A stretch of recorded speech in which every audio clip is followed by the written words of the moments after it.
I don't have a lot of things. I didn't get it. We have Boulder for the. Yeah. Let me put it.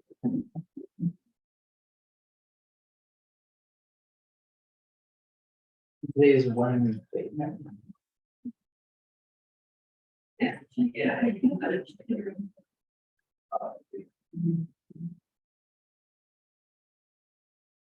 you know what the name of it is? Oh, this one right here. Or presentation. Okay. Sorry again? Yeah, someone ended it. Oh, okay. It's not big. Oh, I'm just gonna put this, this is the daily. Okay, so it's gonna be in this folder right here, and I'll just open it. And when you, present just it have right it. here, Okay. it has your notes right here, and then like, that's what everyone on Zoom is gonna see. And let me give you your flash drive back.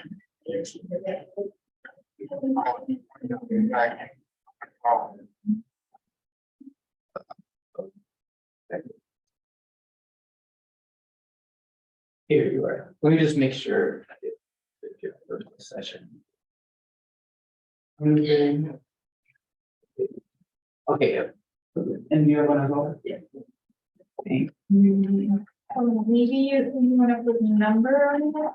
I'm the third presenter, so the moderator knows which time we're open. Okay, okay, yeah, I can open it beforehand if that would be easier, and then you click on, the one on the bottom.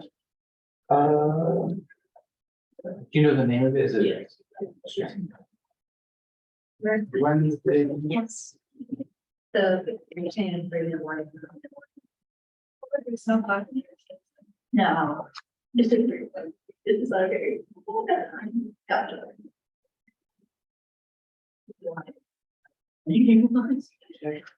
I tried to do help. Class. Here you are, and when you present it again, it should pop up. If you have notes, they will be here, if not, then it just gives you a. Did you have a presentation as well? Yeah, if you have it on.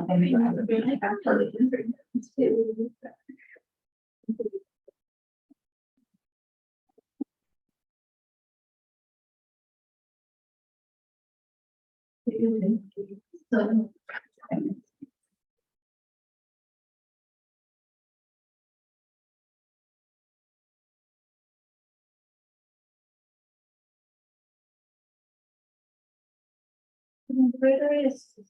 Yeah, Carlos, yeah.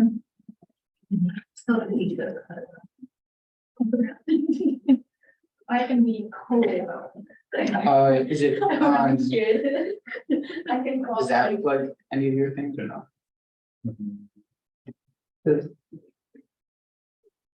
Maybe the. What would you say? Didn't make it sound it. Is it from a Mac by any chance? Oh, there we go. Oh, there you go. Oh, it's got the PDF. Here we go. Okay. And it's Monday. We can delete. Yeah, on the bottom. Oh, I did it on my first. Okay, so this is the one from 7:30 PM yesterday, so I delete this one. So Oh, the docs. both of them? Yeah, I don't think so. We get rid of it, still coming up here. Yeah. Okay, and Open up the one. Just make sure.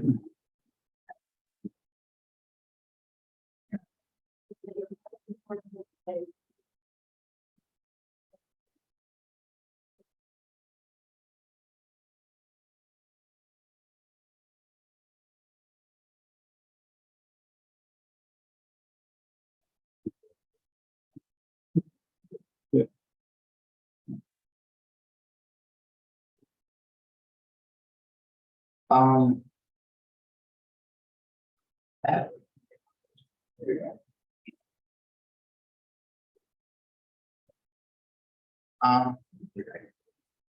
So, for yours, since it's in, like the Adobe Reader, you might have to drag it that way. All the way, and then it will come here, and then you should be able to. Click the full screen. But it's a little hard to find the mouse.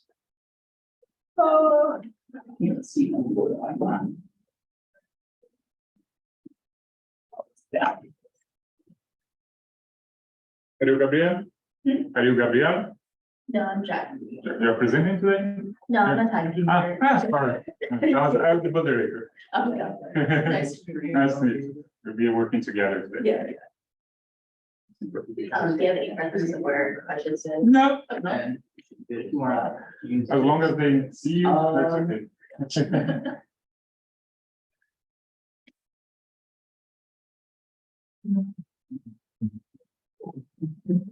If you monitor that had like a lot more success in PowerPoint, if you have a So you are PowerPoint, Denis? that's all it is. But if you- I do, but like, they have fonts. Oh, that- Okay, is this good for you? Denis I think Muthike. it's good. I'll do my best. Maybe, to make it easier in transition, maybe either start with it or. Okay, Then like, yeah, I'm not sure who's, just flip through, who's moderating. I'm not sure who's moderating. I'm the moderator. Hey, I'm Tom. I'm Nice to presenting. meet Nice to meet you. you. I saw the two talking, so. Yeah, no, we're just let them figuring out finish. logistics. Okay. Mine's a PDF, so it requires. Mm. Cool. So I think I. For you, I think you're the first one, so it's easy, So so I'm keep first anyway. it, yeah, I can keep it on screen, so Cool. less risk of any problem. Yeah. that'll Okay, and make if it the easier. clicker isn't working for some reason, just make sure that like you have this one clicked as like the last thing and then it should work. Like if you click away from it, it might not recognize the clicker. How are you? Are you a speaker? Try when you need. It's up to them. Yeah. You can run and probably from the other end of that one right there, or you could use the tablet, but that's kind of very confusing.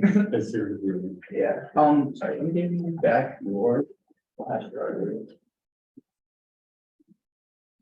Are you a presenter? I am, Gabrielle? yes. Okay, I'm Carlos, I'll be your moderator. Nice to meet you. Okay, just see you, Gabrielle String. String, yes. Okay, easy to pronounce. Easy to pronounce, like a piece of rope. Okay.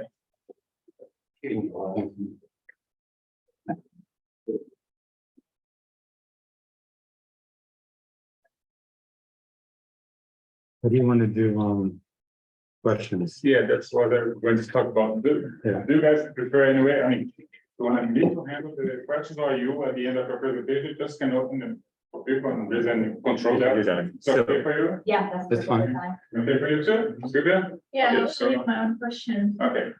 So, So they're going to be the end of each of our presentations, not all at the end. now we have, at the end of each presentation, I have 3 minutes. For questions. And at the end, if there's time, I'm gonna call everyone to the table. Okay? Are we doing, is the timing 10 minutes or 12 minutes? So you get 15 minutes in total, so 12 Okay. minutes should be your presentation, and I'll give you a 3-minute warning, and then a 1-minute warning event. For the 12 For the minutes? 12. Yeah. And 3 minutes of the end. Sounds good.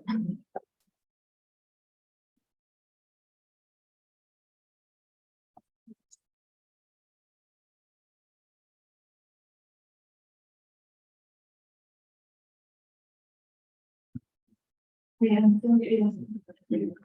I'm just doing it. Yeah, it's- One minute, design.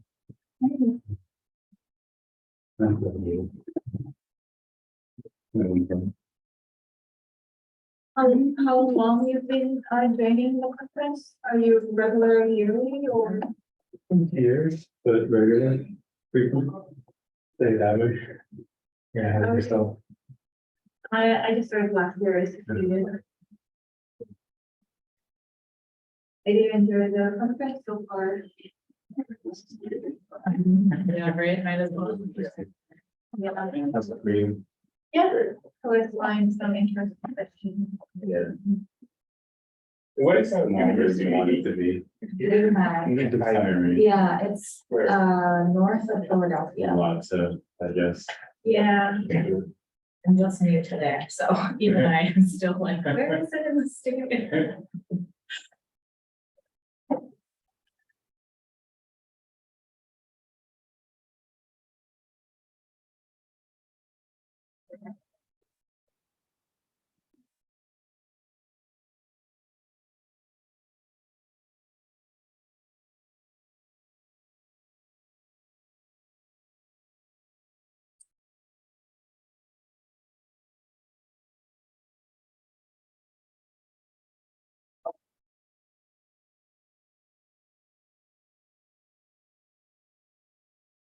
find the name of this, the one here.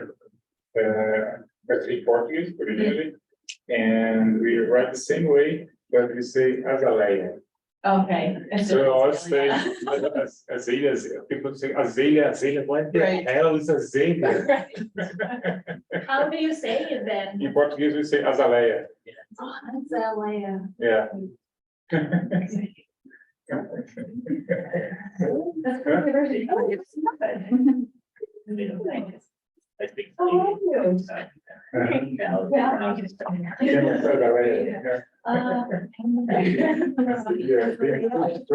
People are saying that, it's like when Is it only the US that pronounces it? Huh? Is it only the US that pronounces it?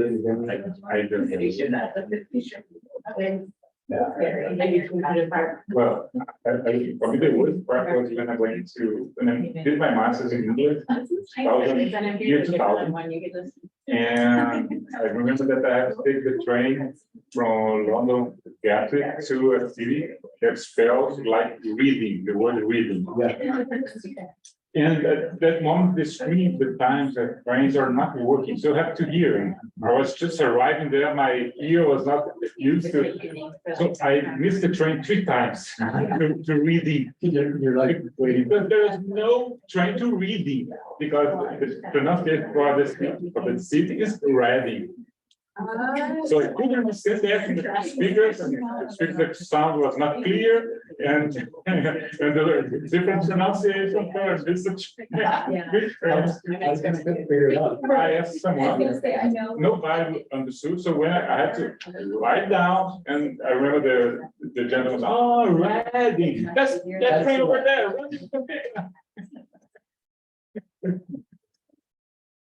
For me, from Atlanta to here, for my master, I took a bus and Durham. I pronounced it Durham. Yeah. I couldn't even understand where is the bus to Durham. Where is the H? Yeah. I don't want to go to Durham. I want to go to Durham. Yes.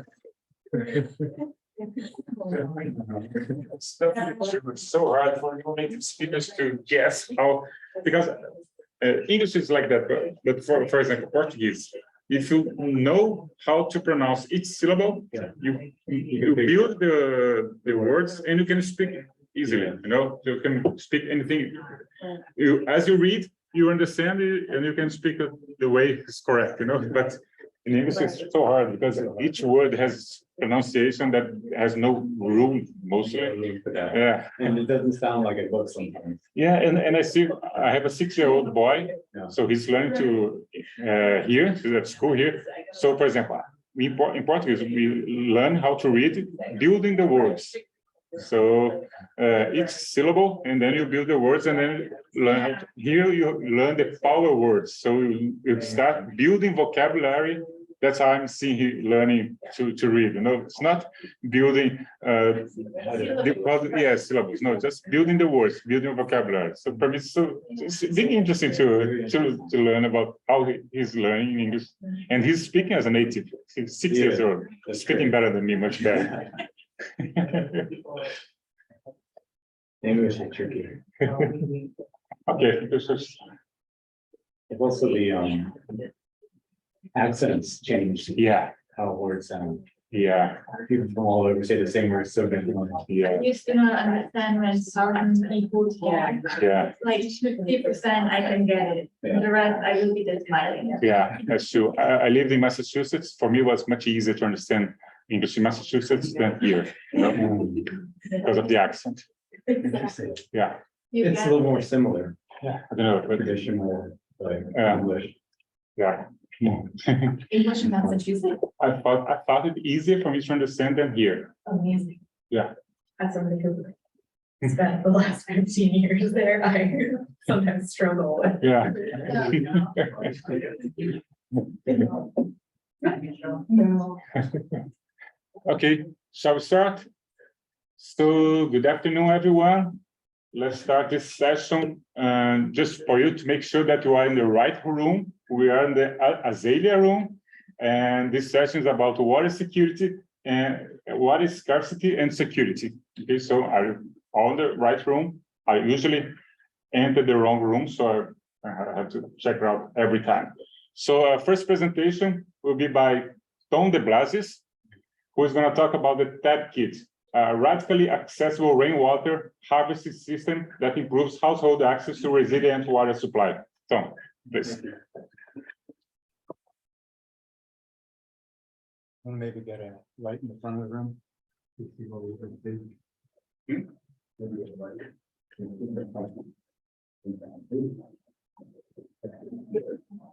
Great. Hey, everyone, thanks for being here. I'm curious, how many, maybe raise your hand if you're like me, that you have absolutely no idea how much water you use on a daily basis. I have no idea. Anybody have any ideas? Keep your hand up if you've ever fetched water. You know how heavy it is, how hard it is to carry water. So, what was interesting to me on this project is when I was talking to women like this woman in Nepal, when you ask them how much water they use every day, they know exactly how much water they use every day because they carry it every day on their back. And millions, hundreds of millions of women around the world are exactly the same. So what I'm going to share with you today is a no-tech solution, a system that I've created for rainwater harvesting for rural households. And as a place to start, I have to get back here.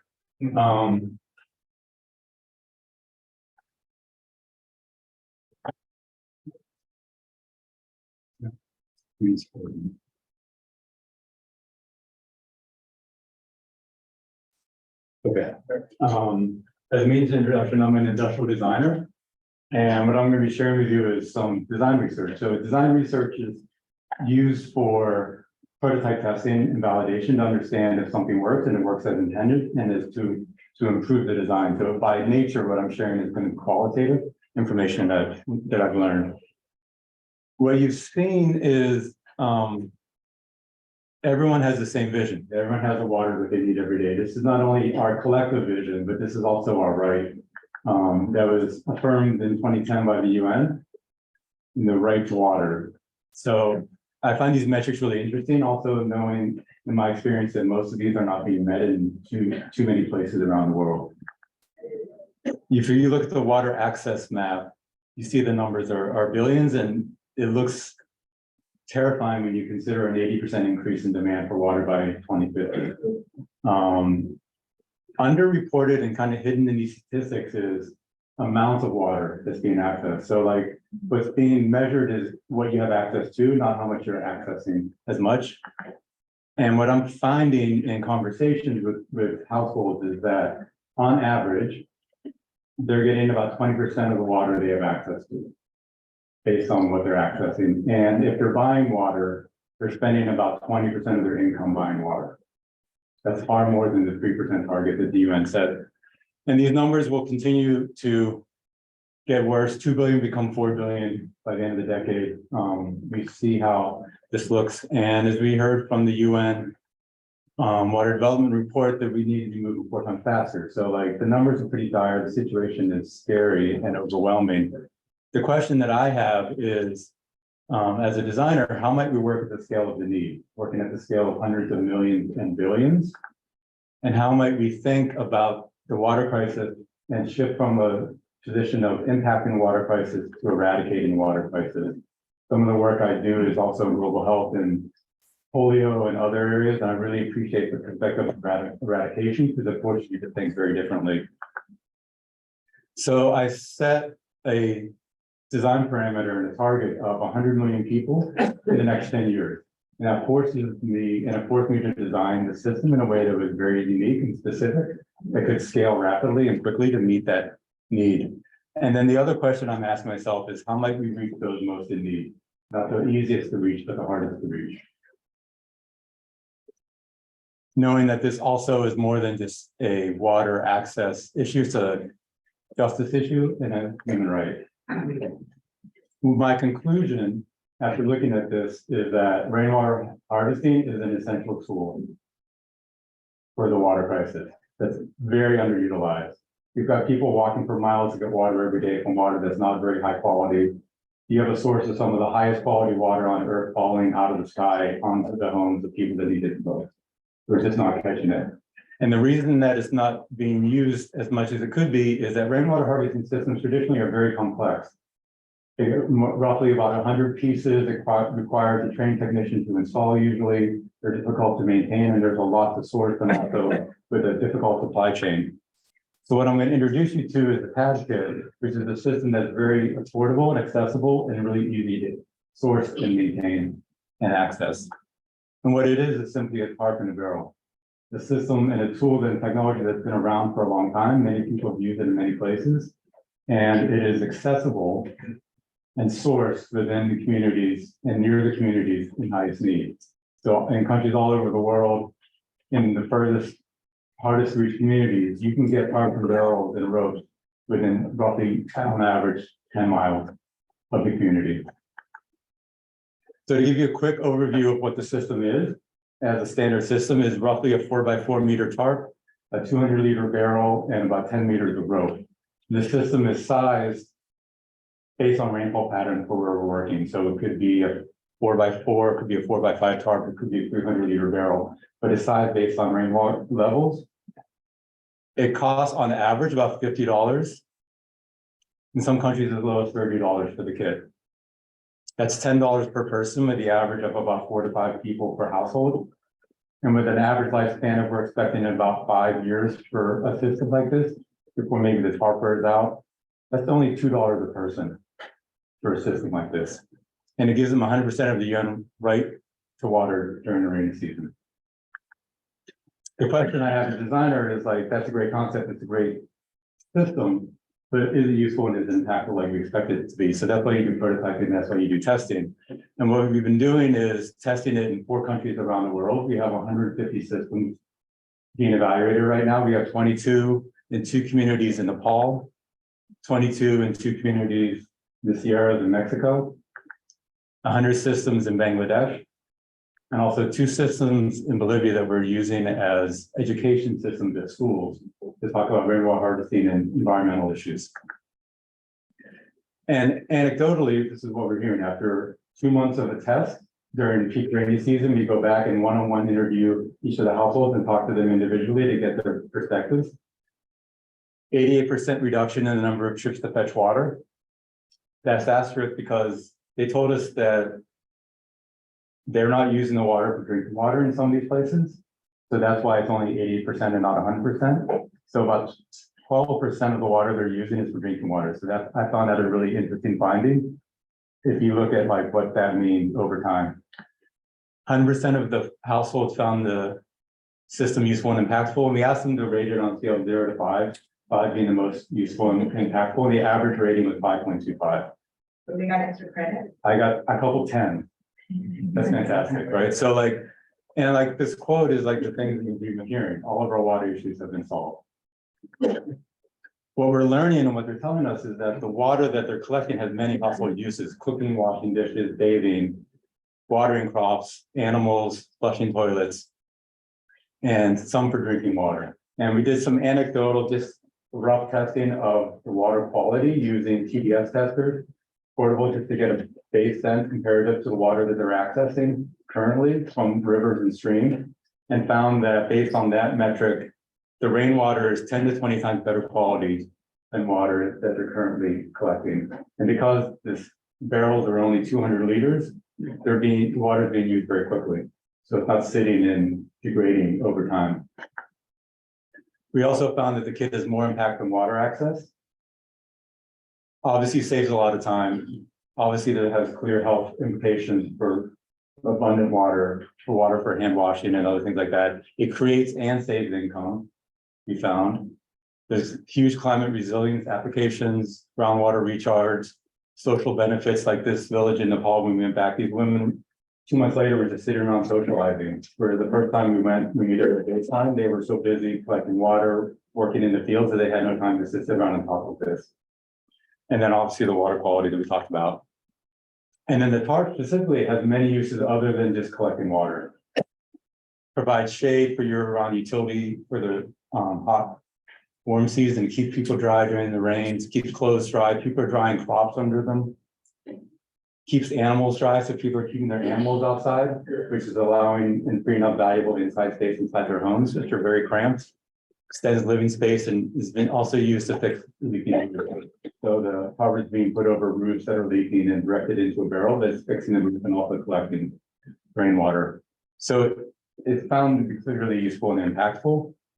I feel that this is at best a tourniquet, but it's a tool to stop the bleeding because it's so quickly deployable, because it's accessible in every country around the world and near the communities of need. It can be deployed overnight, and overnight they can have solutions. It's also a tourniquet for situations like cholera when they come out. And also a tourniquet for situations like this facility we found in Bangladesh and communities we work in, this UNDP plant that was broken down. It's only a couple years old and it's been sitting unused for the last year because nobody's been out to fix it. So ultimately, this is a resilience tool. It's a justice tool, and it's designed for scale. It's designed to work at the scale of the problem. Our strategy and goal is to use what exists. That's why we're using materials that are readily available and materials that are already there. Use organizations and partnerships that exist in places that are already working in the communities of high need. It's all of the above solutions. So this is a program as well as a social enterprise, and to move as fast as possible and flow like water. The stage we're at is we're coming out of the prototyping stage. We're looking to pilot 5,000 systems to build the evidence base, because we have the technology and the tool that works. We need to build the evidence as we go to scale with this vision in mind. And the last thing I'll say, just as an introduction, is that when I say we, who I'm working with so far is Isla Urbana, is an organization in Mexico. They've installed 30,000 of the traditional rainwater harvesting systems in the country, throughout the country.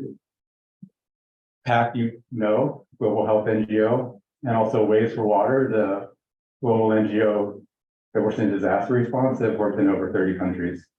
So I'll stop there to take some questions, but here's my email address. Please send me notes if you have questions, want to learn more, have any follow-up. Thank you for your time. Questions?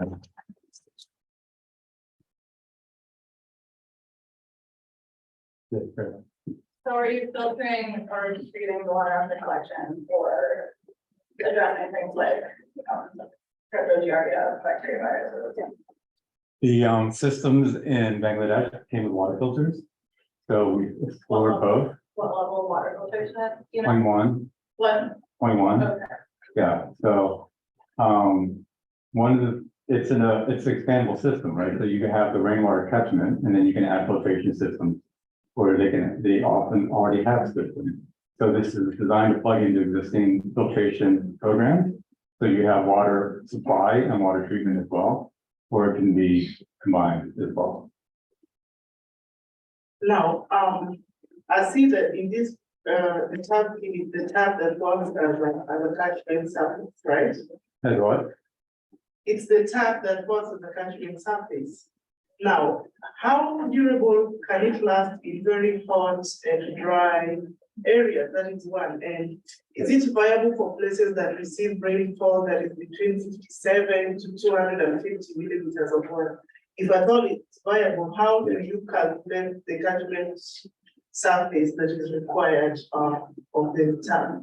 Yeah, good questions. So the question is about durability in difficult climates, and also viability for between 50 and 200 millimeters of rain. Yeah, so that's where we've been testing.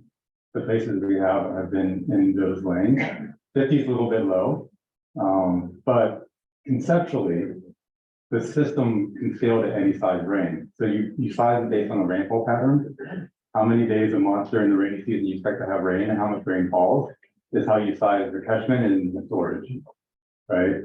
I was talking earlier, Petra, Jordan, this ancient civilization in the desert, has a thriving civilization that was built on only 2 inches of rain per year. They just caught every drop of it and stored it and managed it in underground cisterns. So they built a thriving community. So it's not about so much that, but also how you store it and how you catch it. And then in terms of durability, the tarp is the only thing that's really a risk. The barrel is going to be very durable. In Nepal, we found that the tarps we were using were already being used in the community for greenhouses. So we asked them, how old are these tarps? How new are they? How long are they lasted? They said they've been up there for 6 years and they are very, very good quality. So it gives us confidence that we're going to get 5 years out of them. Is there any mechanism you have for root dominating water, not part of the first flood? Yeah. For these, I'm thinking, when you back the thing, and so it dribbles off another end. What do you do for first flash? Yeah. There's a lid. So the first flush is basically the barrel is covered. So you just. And then like it rains, wait a few minutes, let tarp wash off and then take the lid off the barrel. So somebody is home, but usually somebody's around. Yeah.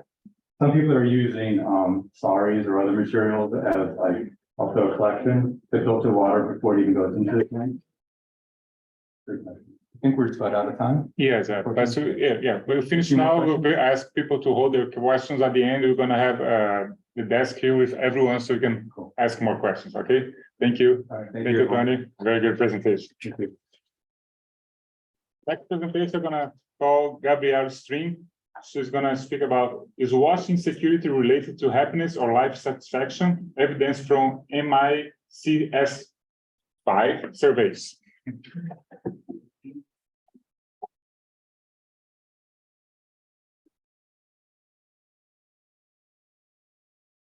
Yeah. Yeah.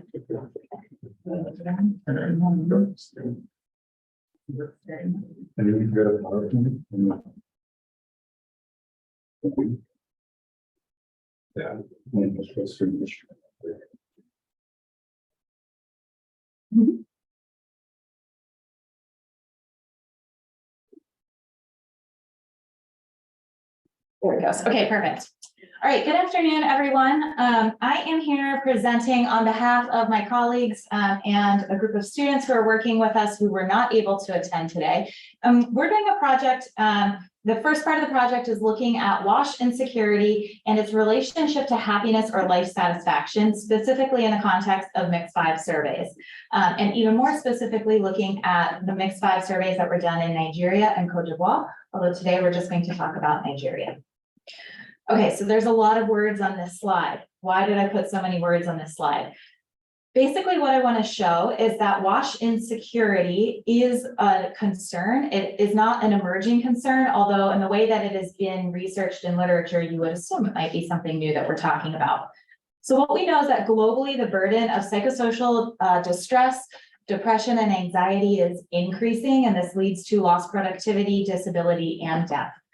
There's nascent research looking at the intersection of wash insecurity and mental health specifically. Although we do have links between water insecurity, sanitation, and psychological distress that has been documented in places like Uganda, Ethiopia, and Haiti.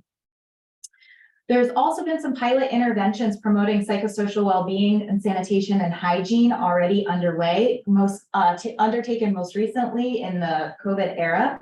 And we have better methods to measure insecurity now, looking at things like the HY scale or REACH's documentation of water insecurity, and particularly extending that to gendered roles.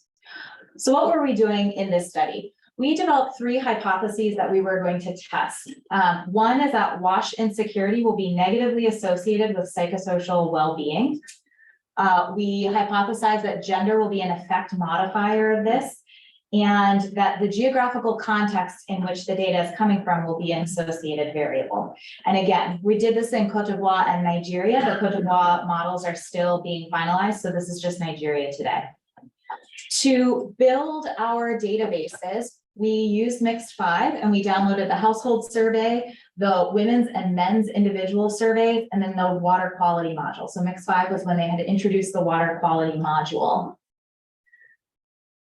We then constructed an ordinal logistic regression model using accommodated sampling design and a stepwise procedure with AIC, excuse me.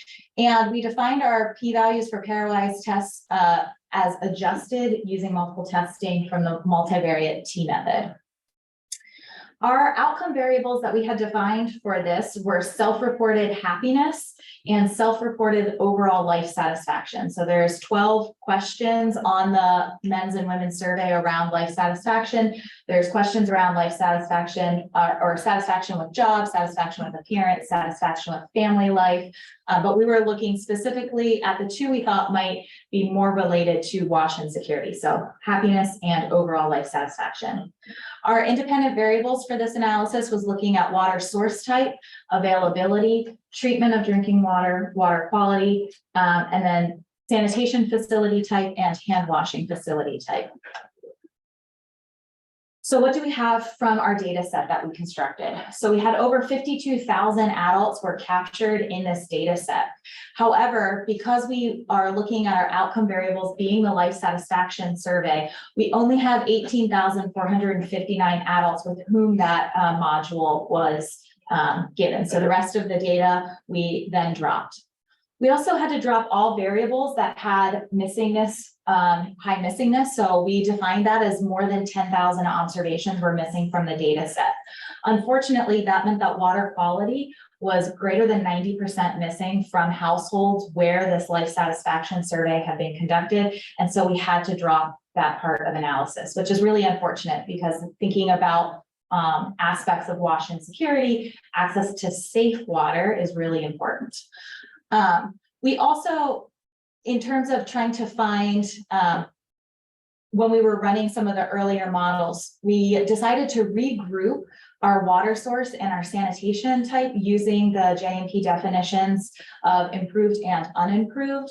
And that was because we weren't finding, as we were digging into this, because of our reduced data set, we weren't able to find any sort of defining characteristics by water type. And so we thought, let's just look at the most basic level, improved versus unimproved for water and sanitation.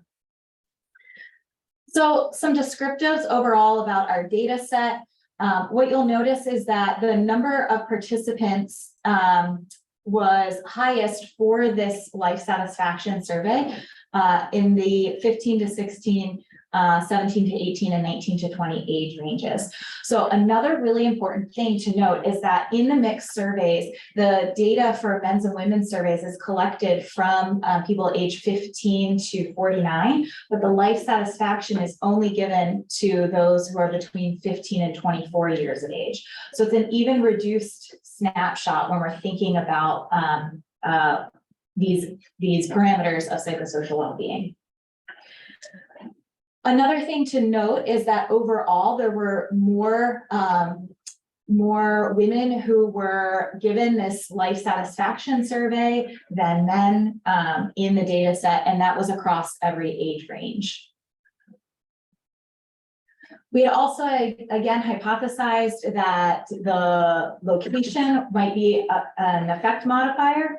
And so in looking at our overall data set, you can see that we had more people participated in this survey coming from the north of Nigeria than from the south. And it was almost double the number of people in the north, right? And so when we think about context of wash insecurity, we're going to see these, we expect to see these geopolitical differences. And then overall, what was our summary data looking at happiness and life satisfaction?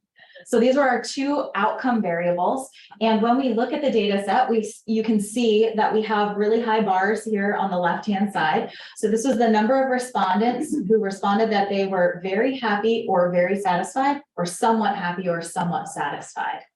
So what you'll notice is that overall 91% of respondents said that they were very or somewhat happy within the last year, and 89% said they were very or somewhat satisfied. So we don't have a lot of difference in this data set then. And some reasons that we're thinking about why this might have happened, because these are only 5 steps on the scale in the way that these questions were posed, it can be really hard sometimes for somebody to think about, in the context of the last year of your life, where would you place yourself on this line?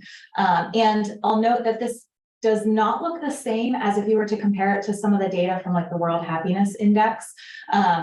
There, the scales are not shifted quite so far to the happy, very happy and very satisfied. But there are more scale resolutions in that data set that exists, but this is what we have from Mix 5. Okay, so what were some determinants of happiness? Here it was age. So the younger the respondent was, that was associated with a higher rating on the happiness scale. Also, living in a rural area was associated with higher ratings on the happiness scale, and being married or cohabitating versus being single or single, never married. And then lastly, education was associated with happiness if people had completed secondary or technical education or some higher education of some sort when compared to no education. So again, none of this, I think, is necessarily all that surprising when we think about it, especially if we're looking at age. We know that there are studies that show that people who are younger tend to rank higher on measures of psychosocial well-being like this around happiness. So when we look at who was more satisfied, so again, this was people who were younger, people who are married or cohabitating versus those who are single. Again, same for education, secondary, technical, or higher education versus not having any education or not having any formal education. And ethnicity actually came out as being associated with satisfaction. So people who identified as Hausa compared to people who identified as Igbo, Yoruba, or other had higher life satisfaction in the survey. So what's the relationship with WASH? Well, if we look at happiness, sanitation and water treatment were only associated when we compared scores of improved to other or unknown, right? So that's not useful to us at all to take away anything from that. What about satisfaction? The only thing that came out as showing significance was people who had higher life satisfaction also were more likely to have an improved water source over an unimproved water source. Okay, so what do we do with this data? Obviously, this is not a robust analysis like we had hoped it was going to be going in. And one of the reasons for that is likely because this measure of happiness or life satisfaction is not necessarily clinically related to measures of mental health or well-being. So UNICEF is currently developing the MMAP initiative, which is measuring mental health among adolescents and young people at the population level. And part of this, the scale on the left is that they're developing global mental health indicators. So looking at symptoms of anxiety and depression, functional limitations, suicidal thoughts and behaviors, and care seeking and connectedness. Okay, that's really important because what they've also been able to do is qualitatively and quantitatively test this tool for cultural adaptation and clinical validation in 4 countries, in Belize, Kenya, Nepal, and South Africa.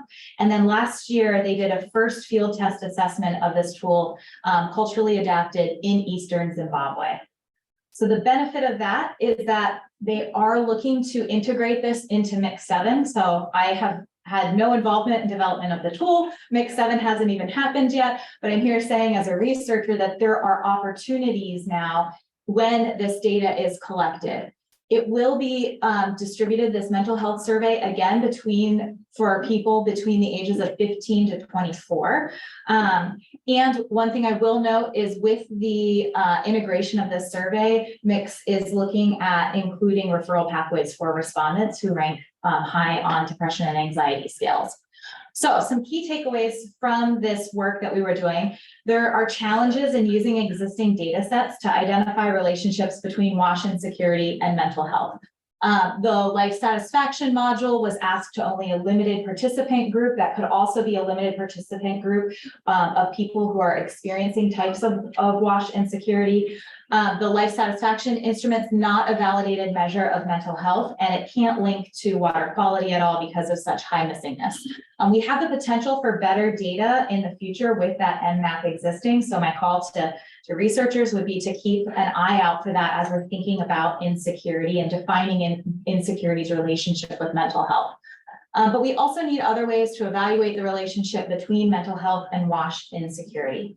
So next steps on our project, we're currently doing a key informant interview session that we're calling Wash Insecurity and Mental Health, hearing from experts, where we're interviewing 20 WASH practitioners about their experiences on WASH insecurity and mental health. And the goal of this is to really start to identify gaps and opportunities for WASH in the mental health space. Instead of just reporting on some of these outcomes, should we be addressing some of these root causes? How do we go about addressing those root causes within the WASH sector?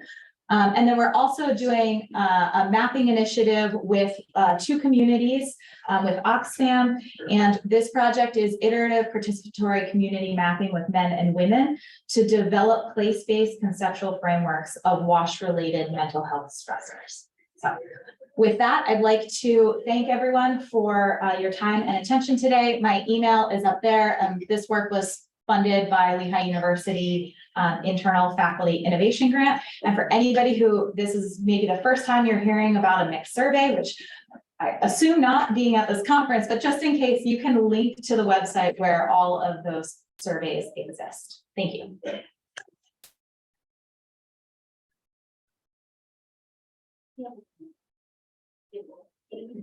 Any question? Imran.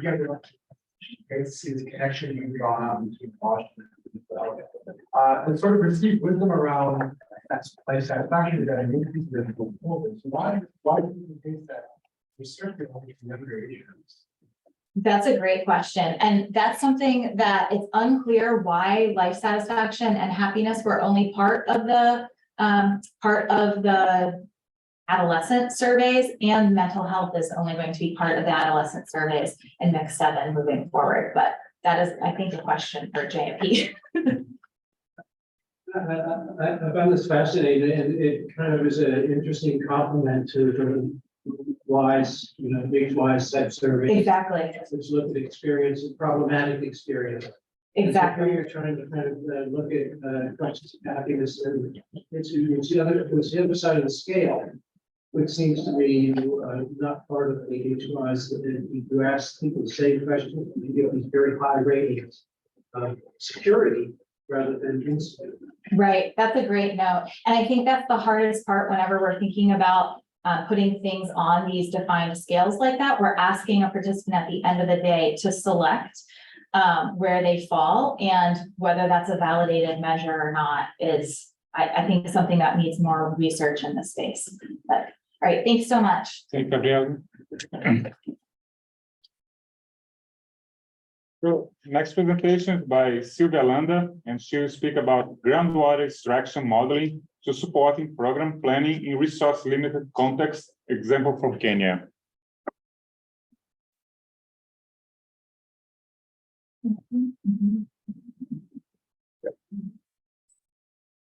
Good afternoon. Thank you so much for the opportunity to present. I'm Silvia Landa, PhD student here at UNC Chapel Hill, with collaboration with the Water Project and other co-authors. Now I'm going to present our project on groundwater extraction modeling to supporting program planning in resource limited context with example from Kenya.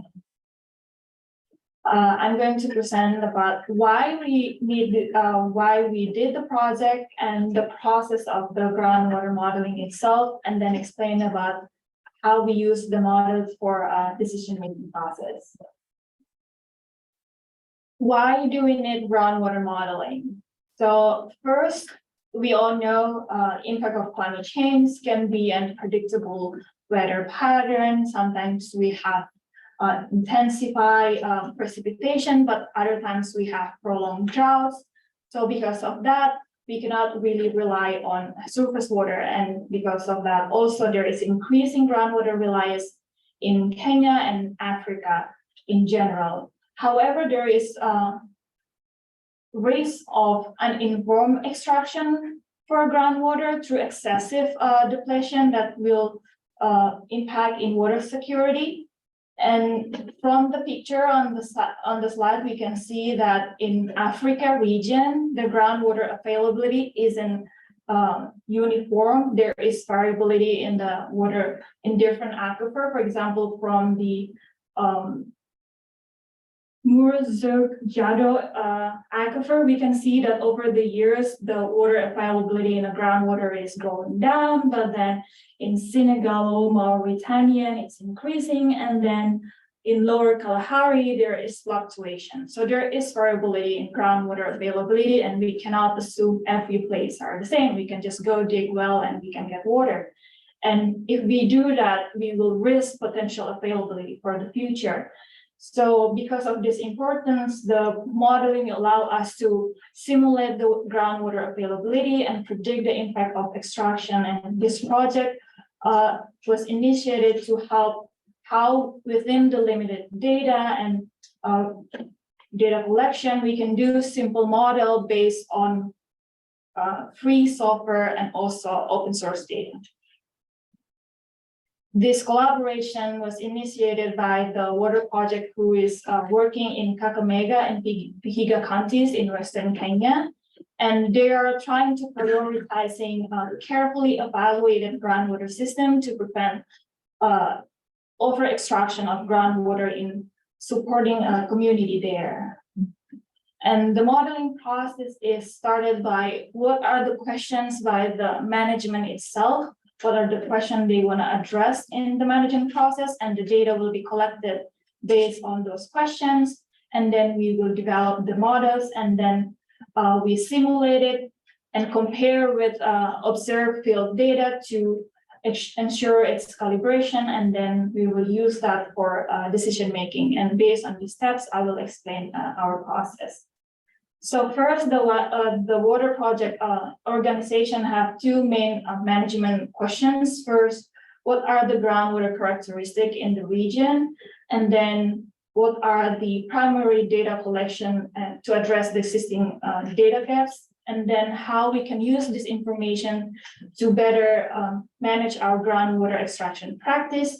For example, if we wanna drill new holes for groundwater, how is our groundwater information and modeling can help us to better decide site location and how much we can pump and etc.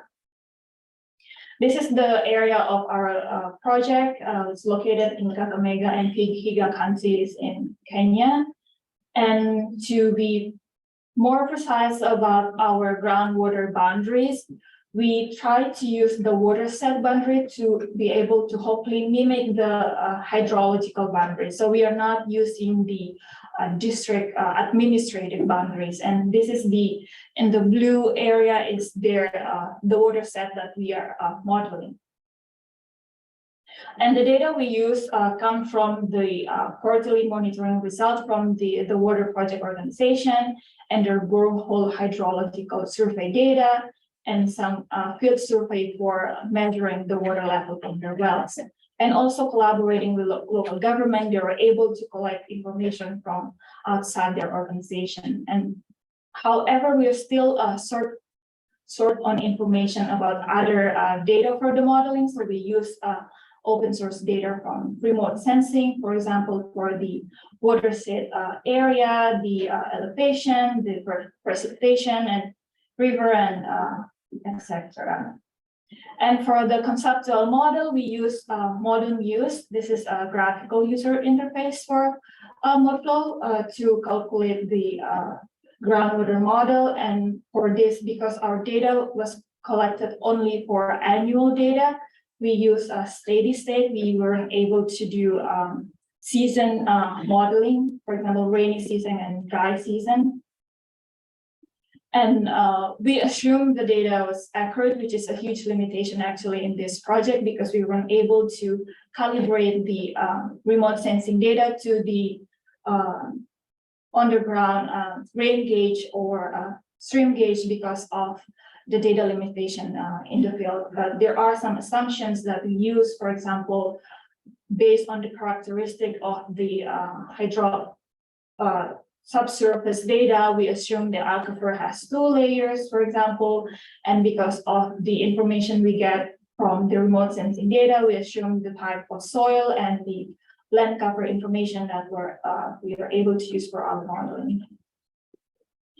And through our lit review, we found that even within the Kenya country, there is variability in their in the subsurface characteristic, the transmissivity, which is the rate in which the groundwater flow horizontally. And when we zoom into the specific context we are working on, there is also variability. This makes us think there is even more reason to check if the groundwater availability are equally uniform spread towards the area where the water project organization are working on.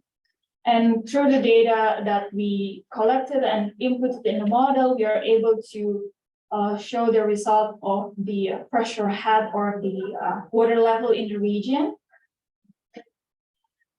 And based on information from the field staff, they were able to gather information on the water table. We were able to get to do some calibration to compare between the level of water table collected to the water level table simulated from the model.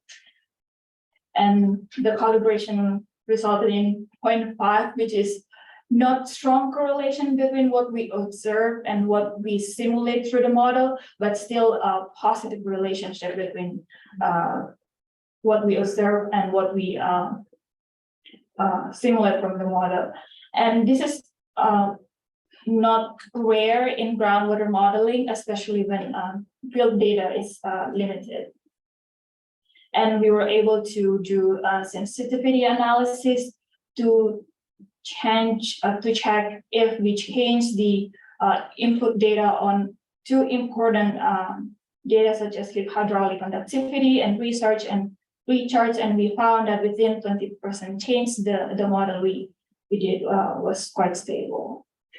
And we identified several gaps in our data, such as for hydraulic conductivity, for example, we use information from boreholes for soil types, but a better way to measure hydraulic conductivity, which is we can use a pumping test, or if we can validate or calibrate the precipitation data from remote sensing using compare with on the ground rain gauge, that will be better. So there are other ways to improve our data calibration. And also for our models, as I said before, we use steady state, which we assume it's constant throughout the years. But if we can get, for example, dry season and wet season, we can use transient modeling to better project the groundwater behavior.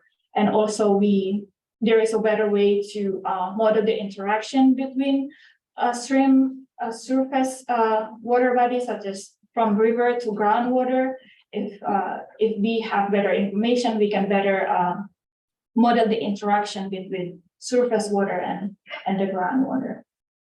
And for decision making, we first need to, one of the main questions was to what extent we can extract water in the region.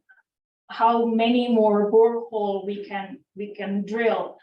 And it's not an easy question, especially when data is limited, but the simplest way to answer that question is whatever gets into the ground is only that you can extract. So if we extract water more than the recharge, then that's where we are not safe anymore. But to what extent we can actually calculate that water budget between what's in and what's out, that's also not an easy process. So we did some lit review to get some simple sense of to what extent it can be safe.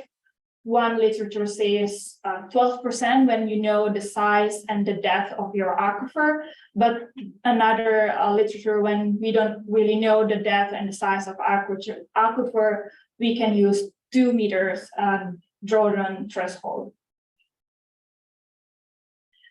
So in the decision-making process, we made this simple simulation or example.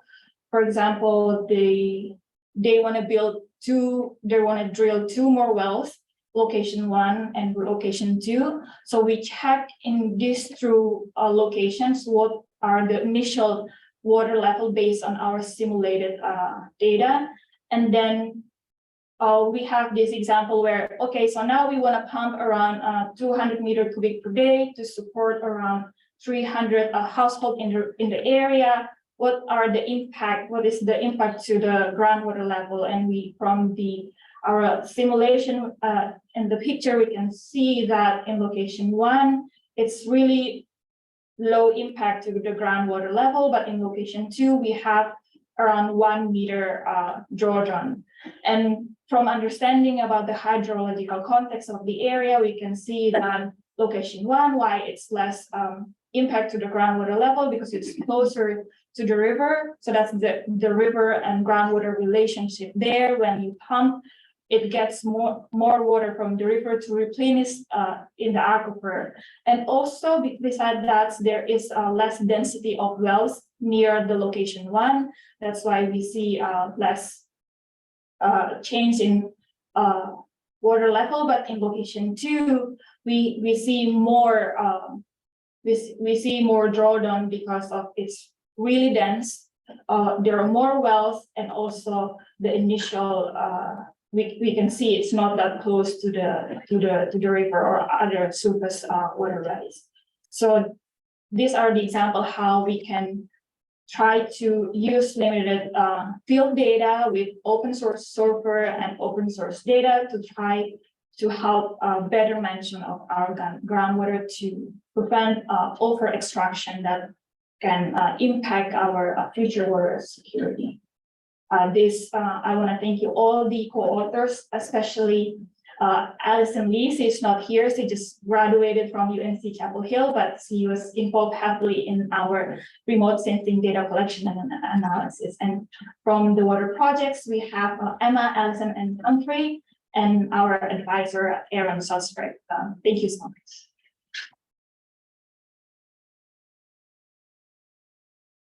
Any question?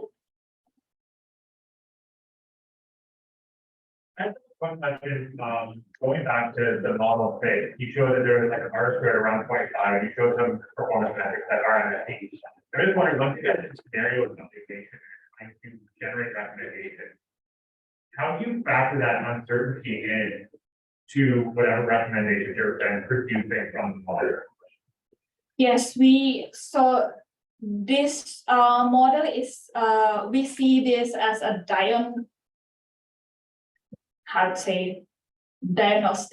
tool, like for people to have a sense if we build well here, what the possible impact, but we don't have the power to say this is the accurate impact based on the data limitation and also our calibration result. But at least people who are supporting the water allocation there have a better sense of, okay, if I want to build well, maybe not this area, maybe we should change to more rainwater harvesting, for example, so have a better sense of better ways to find water source. Thank you. Thank you. Thank you so much. This is great. I had a question. You mentioned some of the data gaps and some of the data that was missing.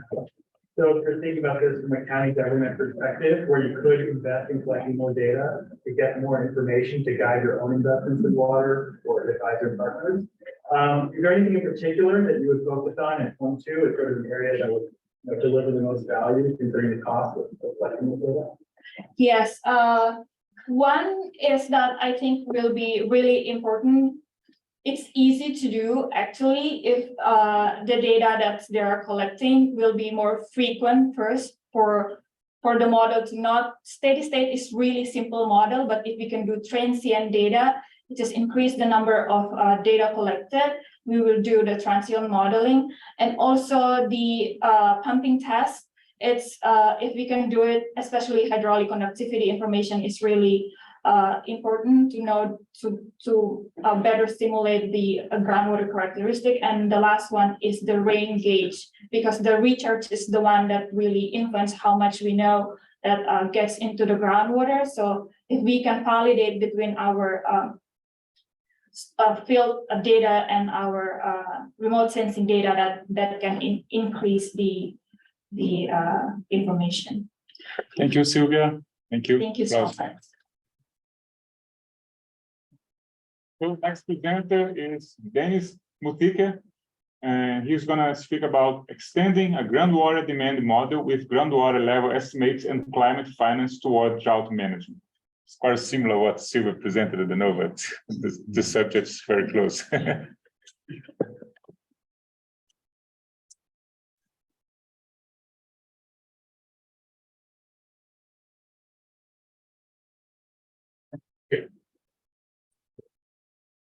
All right, so I very grateful that Silvia talked about a little bit about the problems we have or challenges we have in East Africa. And I would like to approach the same topic, but from a different perspective, where we're putting in sensors, we're bringing integrations with satellite observations, and then also collaboration and a lot of engagement with local agencies that manage water infrastructure, especially in the arid areas of northern Kenya and to the large extent the IGAD region, which represents Ethiopia, Somalia as some of the most dry places on Earth. And I work with the Mortensen Center in Global Engineering and Resilience. We are based at the University of Colorado in Boulder. And usually the center has three core areas, which is education, of course, research and building partnerships around, watershed management, for instance, wash, etc. And so I'm Kenyan. I come from a region that is very vulnerable to climate variability and changes. And it is also a region that is compounded by factors like conflicts during drought or, dry shocks. And usually this is a region also that is very well known to be lagging behind achieving SDG 6 of providing water and, quality and secure access to water for the populations. And there are many other factors, but the main point here is that we are facing increasing intensities, drought intensities. We're only just coming from a 6 consecutive drought events, and we are jumping into an El Nino possibly that will bring the opposite drought, which is flooding. And all of these are issues that impact our welfare. And so, being able to monitor what is happening, especially with water resources in this region, is a matter of life and death for populations that live in these areas, and especially the ones that live in that live in the arid areas, which are areas about that region there, Somalia, and extending to Djibouti and Eritrea. And so our solution as the Mortensen Center is to develop technologies that can help us monitor and understand what is happening in terms of water availability, water use, and also in terms of how government and non-government organizations and other players interact and collaborate to resolve or solve the water challenge for these populations. And what we have done is to come up with a solution called the Drought Resilience Impact Platform, DRIP in short. The DRIP basically is motivated by these challenges and also motivated by our experience in building technologies that can help us monitor these water systems. And what we have done is to put in sensors in strategic boreholes, and these are strategic boreholes in the case that they provide water, especially during critical periods when we are experiencing dry events. And we put electronic sensors that connected to satellites that monitor water use, in these water systems. And then we provide that information to drought management agencies or humanitarian agencies like the Red Cross that intervene, on a range of measures. For instance, water tracking, in cases where people cannot access boreholes because it's dried up or surface water sources are dried up, or in other cases, it's providing information, near real-time information to agencies that water, for instance, water department or water services that fix boreholes whenever they break down, and then those breakdowns are especially severe during dry seasons. And so we moved away from that, not away up, but we moved that further into trying to also understand what is happening in other places where we have boreholes, but we do not have sensors, what could be happening there. And the only way to tell what is happening there is to try and look for covariates or indicators that can help us understand, the trends and patterns in those regions. And what we have done is to extend and DRIP to integrate satellite observations as, indirect covariates of water use, water availability and use. And then we generate this gridded interpolated surface, or data that helps us then determine or estimate at least, what could be happening, what are the trends in borehole use in those regions. And then from there, and because we have had sensors for the last 6-7 years or so, we have we have built an understanding about these dynamics, spatiotemporal dynamics. And so from that, and using machine learning models, we then generate a forecast that can tell us in advance of the month or a season what could be the likelihood or the scenarios for groundwater use. And then one problem, and I focus a lot here, is that, well, we can provide data, we collect data, that's what we know, we can develop technologies, but really it's the person or the agencies that are intervening on the ground that need to do something. And usually these institutions will, they have a myriad of challenges and problems, and one of it is financing, like we have been talking a lot during this conference. And so we're thinking about now, how do we make the DRIP service more sustainable, both from the supply side, so the technology, but also the actions, which are the most important things. We need to have sustained funding for people to fix boreholes. We need sustained funding to, come up with alternative solutions where we have, boreholes going for a long time without being fixed. And so I focused then my presentation on the outcomes of our intervention so far. And the first bullet here, the first graphic here, I demonstrate that our sensors are connected from a basic perspective, providing near real-time to operations and maintenance teams. We have a borehole rapid response team, which is usually a team of technicians that will go out in the field, scout for boreholes, and then they'll fix it. So our sensors are enabling that in the efficiency in how they identify, prioritize, and move into those boreholes. And then the graphic number 2 is our integration with the sensors we collect from the ground, in situ characteristics of boreholes. Each borehole has its own unique characteristics, including, for instance, population catchment. And then also now the satellites information that we get, that we bring into the model, so we can enable that interpolation and the extension of the service beyond the specific points where we have the sensors. And then the output from our integrations include estimates like these ones that tell us where we are likely facing increased groundwater demand, so agencies can come up with measures, prioritize measures, for instance, preventative measures or preventive measures. In this case, for instance, prioritizing resources to go and fix boreholes or repair boreholes, or carry out certain measures that prevent total breakdown. And in other cases, it's places where there aren't boreholes, but there are people living there, and their livestock also dependent on these water resources, and they need measures like water tracking, as an alternative form of increasing water access. And we have worked with the National Drought Management Agency. We have plugged in our service into the national bulletins, and these national bulletins are discussed in Kenya, especially every Monday at cabinet meetings, especially during drought periods, to determine how much resources can be allocated within the constraint of what is available, in the budgets. And then, I've talked mostly about, the combination of the sensor data and the satellites, but really it's about how we sustain this service beyond what we have done so far. And, our leadership and the vision that we had was that DRIP should be that system that is available to as many people as possible, and that service that carries that vision for drought management agencies and humanitarian agencies to be able to prioritize and use resources where they benefit most, or they will result in optimal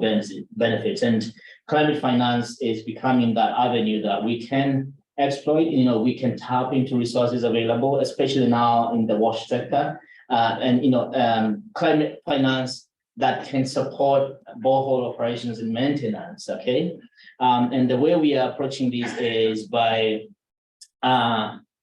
generating, or we're setting up that project now, but we are modeling our economic model or our business model is that we can tap credits from improving functionality and sustaining functionality, but also coupled with water quality treatment. Or water treatment to improve water quality. And the way we see this going into the future is that if we can make sufficient credits, then these will be in terms of getting a net profit from that. This money can be plugged back into operations and maintenance, and it can also go back into other health related, for instance, interventions. And the way we are doing this is through this vision called Fundi, or fixing. Fundi is a Swahili name for a technician, fixing uptime now for decision improvement. We're very creative there, but really Fundi is a combination of the classic drip, the one I demonstrated, sensors and satellites, bringing in groundwater sustainability aspects, or monitoring, for instance, how much water we have, the recharge rates, how much potential we have, and how much abstraction is going, and determining what are the variabilities and trends, and then plugging our focus as well into anticipatory action protocols that are being developed now for the IGAD region, so that for water resource managers in this region can come up with early actions that are very targeted and designed to respond to very specific challenges facing the water infrastructure, especially management and also provision of water to these populations.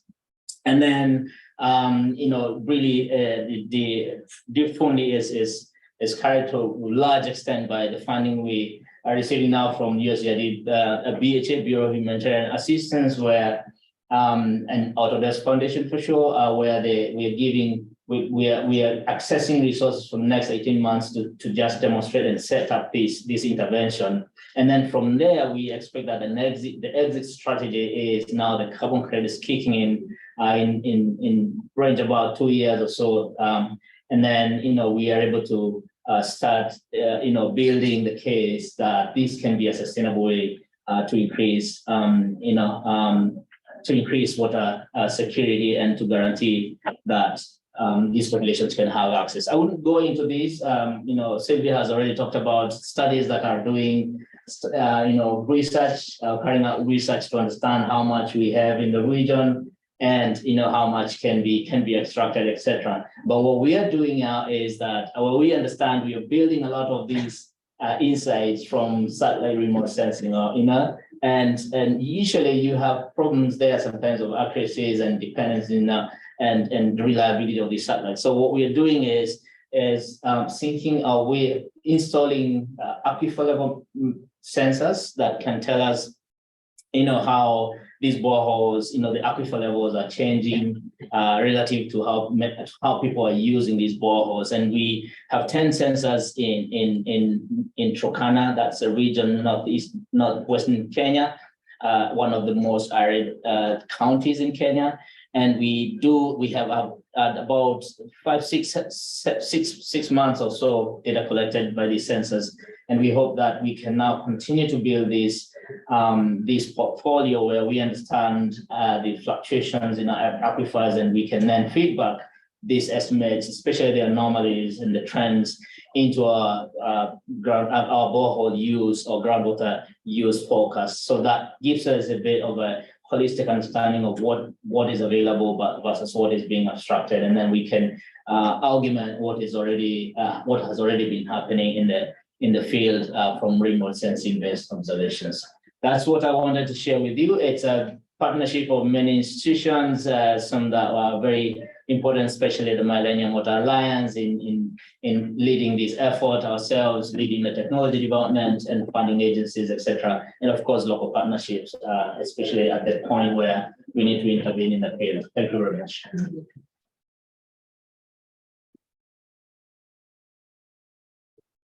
I think you're doing an outstanding presentation. Thank you. I appreciate it. Yes.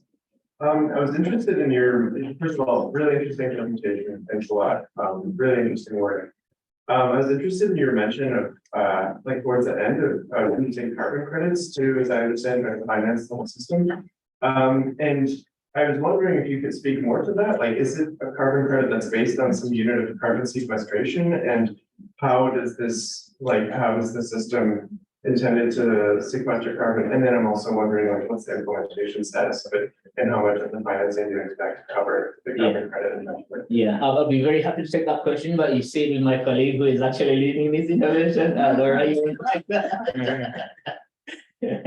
But really, it's broadly speaking, you know, we think we're looking at it from an aspect of guaranteed access to water. So the main challenge here is the functionality of some of these boreholes. Most of these boreholes is really low, you know, and we think that if we can improve that functionality, if we can sustain that functionality, then we can. There's an amount, you know, we look at the gold standard, there's an amount of credits that we can claim from that. But that's alone, in the functionality-based credits alone is not sufficient, really. And especially when you think about the remoteness of this place, you know, people usually will move around a lot and with their livestock, etc. So if you're thinking about a population within 1 kilometer as a gold cells, for instance, you know, one is that you wouldn't get as many that give you that you know that margin. All right, so that's why we are also coupling water treatment, because it's some of these boreholes, besides things like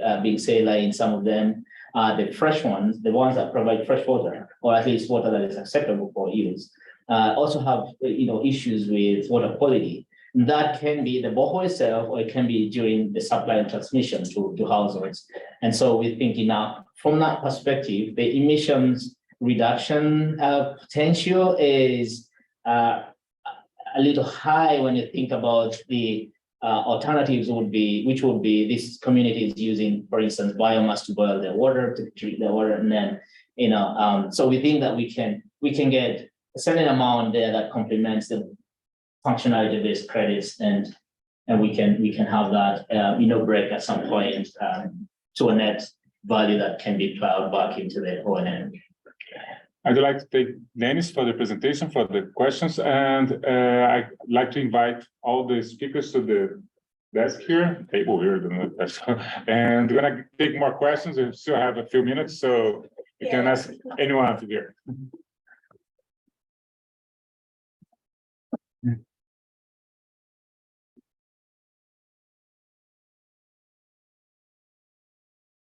So next question. Yeah, to whom? My question goes to Lenny. Now, I'm doing something small to kind of maybe you might have an idea about what the kind of question you might want to ask. Now, ideally, we have about 1,600 boreholes in Canada, out of which only 850 have water that is good enough to do.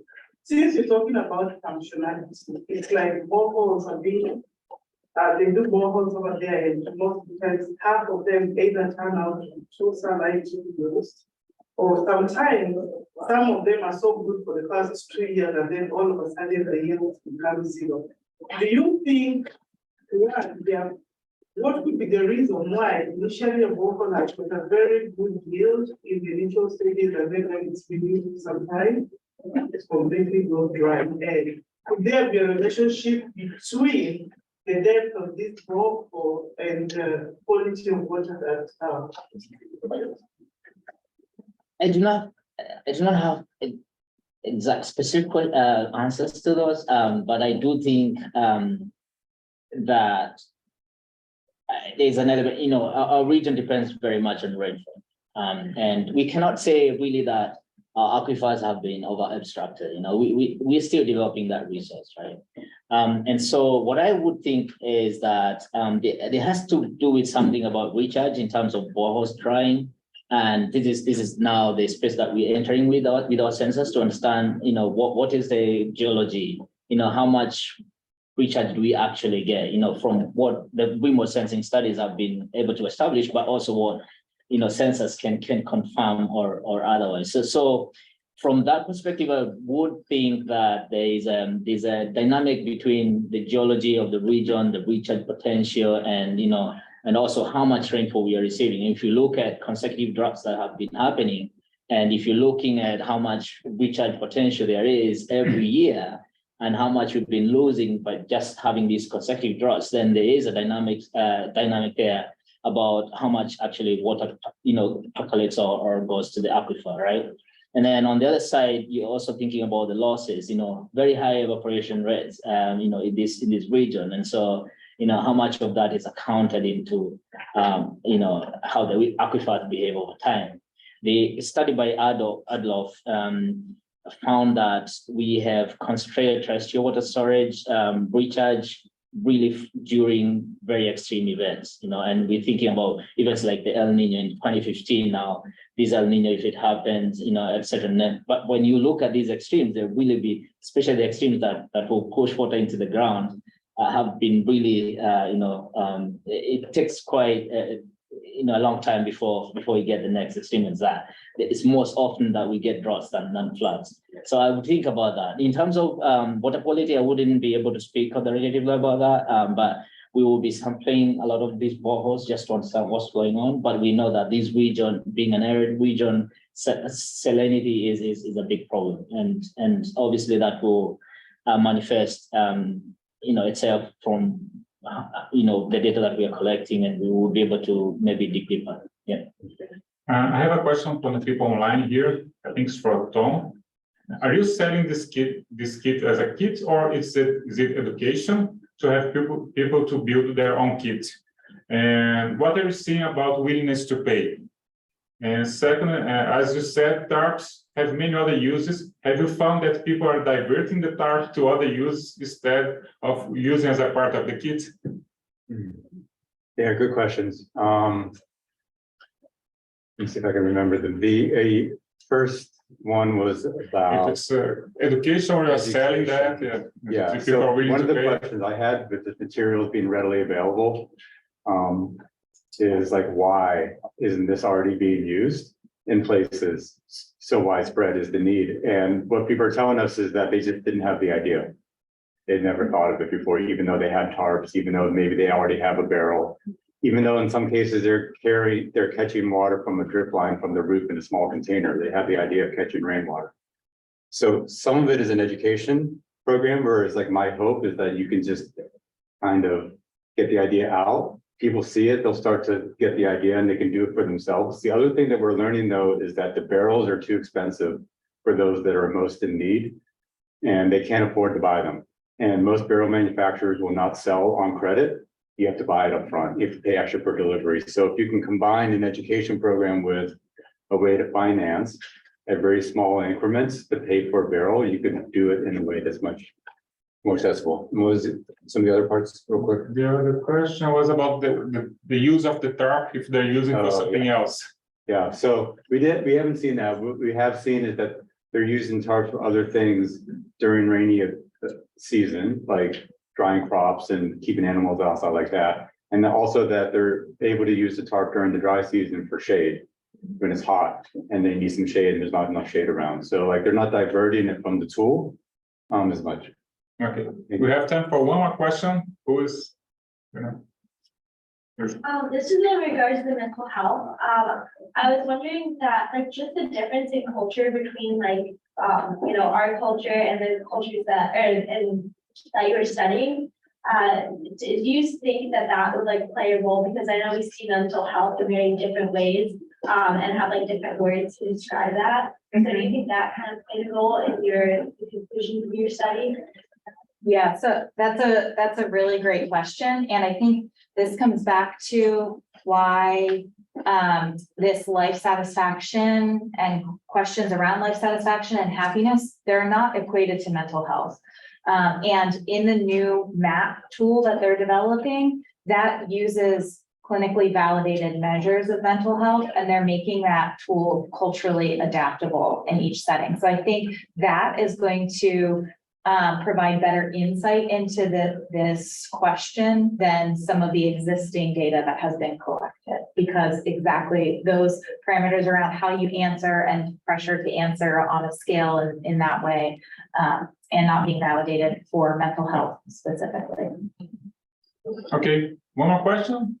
We're up all the time, but one more question. I think it's yeah. Yep. Thank you. just looked at it, I downloaded the nice data for Pakistan. Mm. And I was surprised to see that this very similar 80, high 80s% satisfaction and happiness. And you think there's some kind of aspect of the way that the questions are posed and the perception of them that have such a high score generally? Yeah, definitely. And then two, if you look at the difference between mix 5 and mix 6 in the way the happiness and life satisfaction questions were asked, they moved from the 5-point scale to the 10-point ladder. So the 10-step ladder, which mimics more the happiness index that WHO have been working on. So I think what we're seeing in mix is over time improving the way these questions are being asked, because we're not getting some of that resolution that might be needed to actually start answering, looking for real relationships in the data and potentially getting at the actual question that is trying to be asked. Okay, I'd like to thank you all the speakers for the brilliant presentation. Let's get a round of applause for them. Thank you everyone for being here today. Yes, yes, yes. Are you? Yeah, I used to study in Utah State University. Just there's why you is non-job? I work with Dr. Peralta. Okay. For in groundwater modeling and simulation and optimization. Right. Yeah. Oh, you're with you. Oh, sorry. You just okay. So non-Jones is with you. Oh, yeah, they developed the one of the movie for multiple. Yeah. Yeah. Excellent.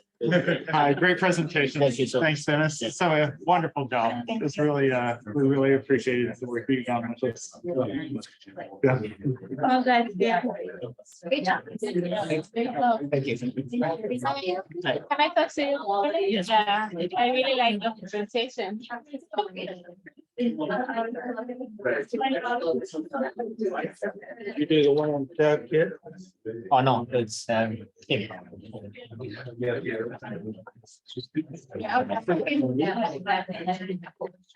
Did you see it's kind of formatting came in a little different? Yeah, definitely.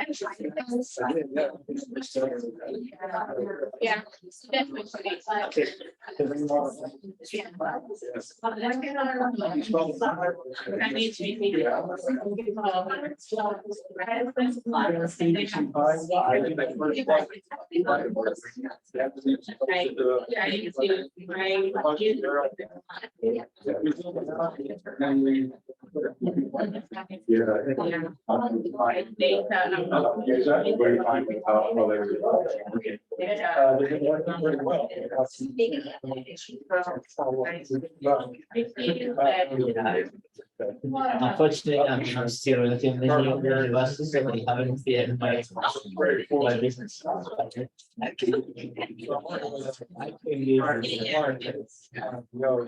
I understand that because I don't have a business. Problem. No,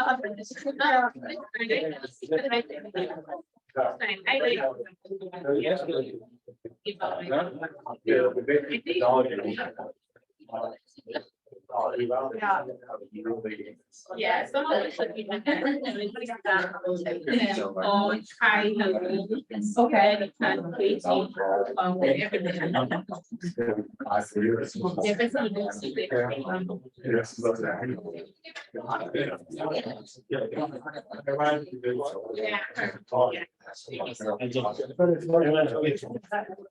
Make sure you knew what I looked like. And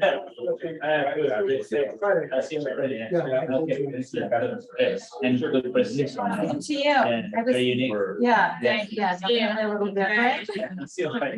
Yeah, well, okay, now I'm looking forward to talking more about this. Some of the results based.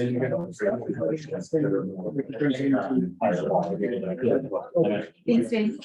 I was going to ask you, great presentation. the data that you're actually developing, is that going through time to the government, like every week you run the model? One of the things we do in ours is, Run the model every give them month. all here.